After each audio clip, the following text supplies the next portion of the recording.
about some temperatures, Jim?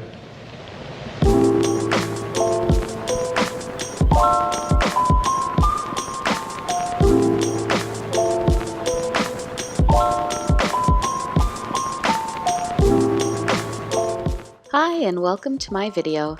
This week I'm sharing a recipe for a lemongrass, ginger, and turmeric broth. It just doesn't seem to be warming up here in Toronto, and this broth is comfort in a bowl. Also, it was really highly requested on my Instagram. Okay, highly requested for me means like 8 people, but still, I posted this a couple of weeks ago and a lot of my friends wrote to me asking for this recipe, and so I made it again, I worked out the measurements, and here it is.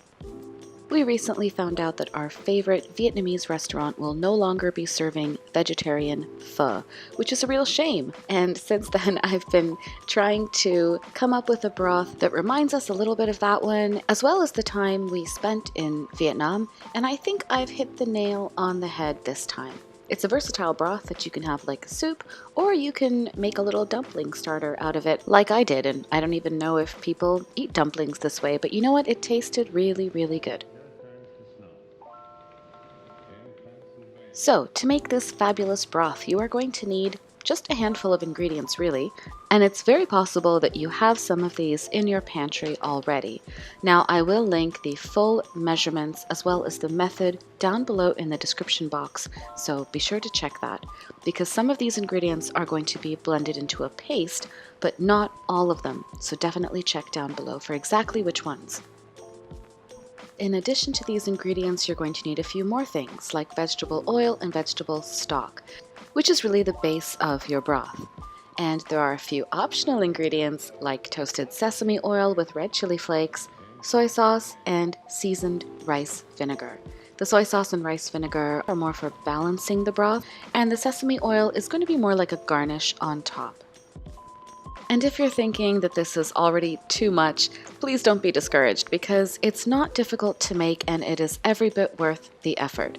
So, start off with a stock pot and heat up some oil on medium heat. It is going to take a little bit of time for that oil to heat up nicely, but you don't want this paste to scald or burn when it hits the pot. That will ruin the flavor and delicacy of your broth. Then cook this paste for 5 minutes on medium-low heat. You should see it reduce a little bit in quantity, and the ingredients will release a very beautiful aroma.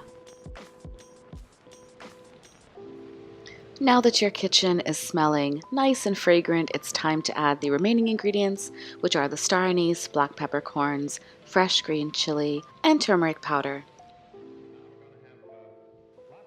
Combine these ingredients while continuing to cook that paste on medium-low heat, and when everything is thoroughly incorporated, you can add the vegetable stock. And this is just some stock that I made at home. You can of course use store-bought stock, and if you're really in a pinch and you don't have any, then you can of course use water, but stock will add a little bit more dimension, I think is the word I'm looking for. It'll add some dimension to your broth. Yep, that sounds right. So I added approximately a liter, maybe just slightly more than a liter's worth of stock, and then you need to cover this up and bring it to a rolling boil. And then once your broth reaches a rolling boil, which mine isn't quite there yet, that right there, that is a rolling boil. Once it reaches that level, you can bring it right back down to simmer and allow it to continue cooking for 50 minutes. That's 50. Now once your broth has simmered away for 50 minutes, it's time to add the lemon juice. I didn't add it before, not into the paste, not into the broth while it was simmering.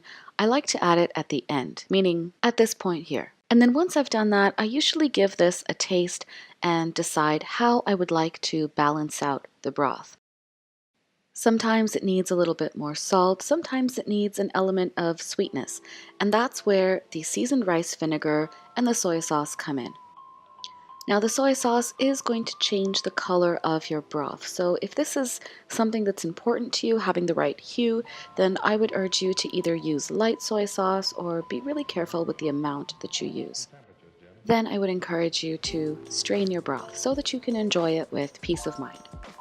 To build our big bowl of soup, I assembled some braised bok choy, grilled zucchini, some steamed carrots that I just twirled around into a little spiral, some sliced jalapeno peppers, the shiitake mushrooms that you saw me soak at the very beginning of this video, some radishes and buckwheat noodles, and then the toasted sesame oil with chili flakes that I really just made myself. I put chili flakes into sesame oil and just let it sit for a little while. And when it comes to toppings, use what you have on hand. The first time I made this, I had tofu, so I put that in my bowl, but I didn't have any this time, which is obviously why I felt the need to steam some dumplings. And the dumplings were so extra. I mean, we ate them anyways, but they were not necessary in retrospect.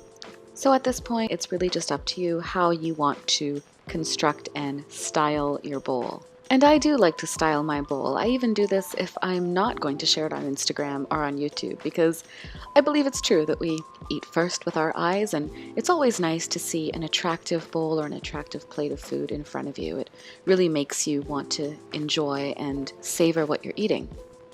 So after arranging all of my ingredients, the next step is to pour in the steaming hot broth. And I do this just until the broth is sort of skimming all of the ingredients. I'm not aiming to submerge all of my ingredients in broth.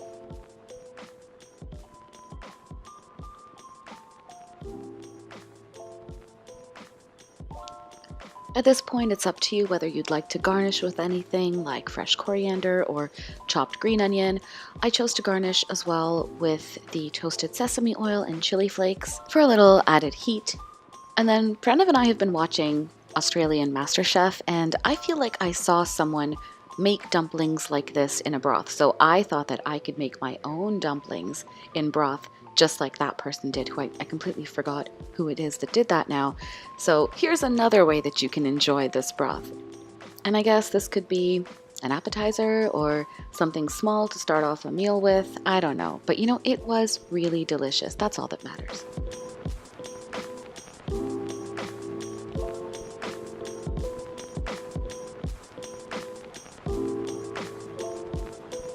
So, as usual, thank you so much for watching this video and supporting my channel. And if you made it this far into the video, then, you know, I appreciate that. Congratulations. I think, you know, this was way too much talking. Next video, no talking. But before signing off, I would ask you to please hit the subscribe button, show my channel some love. That way you won't miss it when I post new videos, which incidentally is every Monday, but I sometimes post things on Thursdays, so hit the notification bell as well. Also, give me a like, drop me a comment, write to me either here or on Instagram or even on my blog. I really do enjoy hearing from you. And I look forward to sharing more from our time in Jamaica very soon. All right. See you next week with another recipe. Bye-bye.